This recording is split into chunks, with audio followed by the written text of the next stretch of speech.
এইভাবে মাটন বানিয়ে খাও, হাতে যদি সময় না থাকে খুব তাড়াতাড়িও হবে আর খেতেও দুর্দান্ত স্বাদের হবে। তো প্রথমে কি করবে, মাটনটাকে ভালো মতো করে ধুয়ে নেবে, তারপরে প্রেশার কুকার নেবে। আমরা তো পরে মাটনটা সেদ্ধ করি, মানে কষানোর পর, তো এই ক্ষেত্রে আগে মাটনটাকে সেদ্ধ করে নেবে।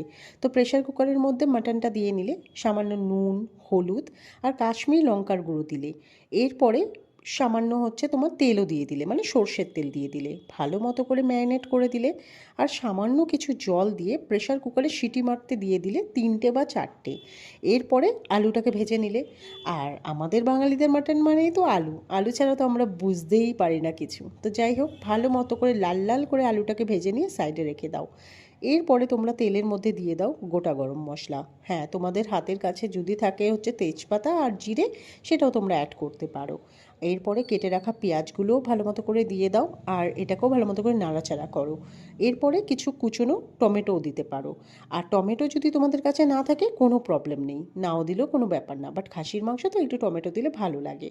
তো তারপরে আমি একটা পেস্ট বানিয়ে নিয়েছিলাম, যার মধ্যে ছিল আদা, রসুন আর লঙ্কা কুচো, আমি একবারই পেস্ট করে নিয়েছিলাম। তো এটাকেও তোমরা এর মধ্যে অ্যাড করে দাও। তারপরে যখন দেখবে ভালো মতো করে কষে এসছে আর টমেটোর মধ্যে থেকে একটা কাঁচা গন্ধ চলে গেছে, এরপরে তোমরা অ্যাড করো সামান্য হলুদ, কাশ্মীরি লঙ্কার গুঁড়ো, আর তার মধ্যে থেকেই তোমরা অ্যাড করে দাও সামান্য জিরে, আর সামান্য ধনে গুঁড়ো, মানে জিরে গুঁড়ো আর ধনে গুঁড়ো। এইগুলো দেওয়ার পর ভালো মতো করে নাড়িয়ে চাড়িয়ে নাও। নাড়িয়ে চাড়িয়ে নেওয়ার পর দেখবে যখন একটু ভালো মতো করে তেল ছেড়ে এসছে, ওর মধ্যে একটু চিনি আর নুনও তোমরা অ্যাড করে দাও। এরপরে যে মাংসগুলো সেদ্ধ করে রেখেছিলে, ওই মাংসটা তোমরা এর মধ্যে অ্যাড করে দাও।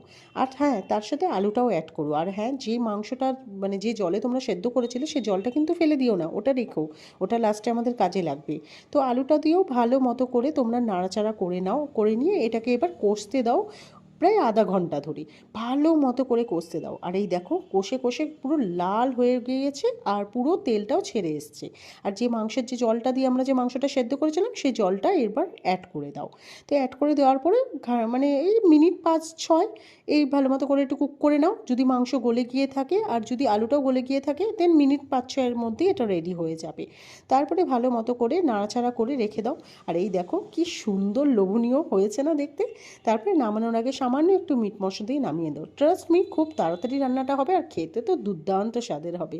তো চলো, এই শীতের দিনে বানিয়ে বাড়িতে খাও। আর যেতে যেতে আমার ভিডিওটা প্লিজ একটা লাইক করো অ্যান্ড চ্যানেলটা সাবস্ক্রাইব। দেখা হবে পরের একটা ভিডিওতে। ততদিনের জন্য